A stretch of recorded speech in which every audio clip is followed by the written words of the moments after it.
আউযুবিল্লাহি বিসমিল্লাহির রহমানির রহিম। হযরত আবু সাঈদ রাফি ইবনে মুআল্লা রাদিয়াল্লাহু থেকে বর্ণিত, তিনি বলেন, রাসূলুল্লাহ সাল্লাল্লাহু আলাইহি ওয়াসাল্লাম আমাকে বললেন, মসজিদ হতে বের হওয়ার পূর্বে কুরআনের শ্রেষ্ঠ মর্তবা সম্পন্ন সূরাটি কি আমি তোমাকে জানিয়ে দেব না? একথা বলে তিনি আমার হাত ধরলেন। এরপর যখন আমরা মসজিদ হতে বের হতে যাচ্ছিলাম, আমি বললাম, ইয়া রাসূলুল্লাহ, আপনি তো বলেছিলেন আমি অবশ্যই তোমাকে কুরআনের শ্রেষ্ঠ মর্যাদা সম্পন্ন সূরাটি শিক্ষা দেব। তিনি বললেন, সূরা ফাতিহা। এতে ৭টি আয়াত রয়েছে, যে নামাজে বারবার পাঠ করা হয়ে থাকে, আর এটি হচ্ছে উচ্চ মর্যাদা সম্পন্ন কুরআন, যা আমাকে দেওয়া হয়েছে। বুখারী।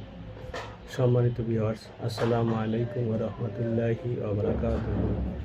আজ ২৯শে মে ২০২৬ শুক্রবার, ১৪ই জ্যৈষ্ঠ ১৪৩৩ বঙ্গাব্দ এবং ১১ই জিলহজ ১৪৪৭ হিজরি।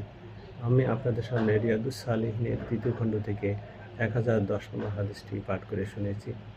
এ হাদিসে সূরা আল ফাতিহাকে কুরআন শরীফের সবচেয়ে মর্যাদা সম্পন্ন সূরা হিসাবে এ হাদিসে বর্ণনা করা হয়েছে।